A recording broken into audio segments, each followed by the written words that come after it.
birthday kay Jody, kay Bonbon, kay Blake, at kay Sayon. Happy birthday.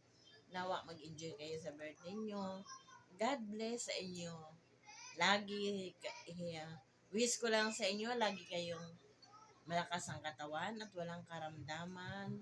At higit sa lahat, lagi kong hinihiling kay Lord na lalo pa kayo magiging mabait. Kung kayo ay mabait ngayon, nawa, pagdating ng panahon, maging mabait pa kayo lalo para kay Lord.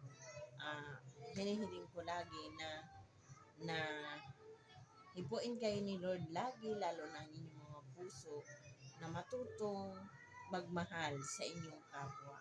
Yan, happy birthday. Magpakabait kayo lagi. Ayan. Wish ko mag-enjoy kayo sa inyong araw.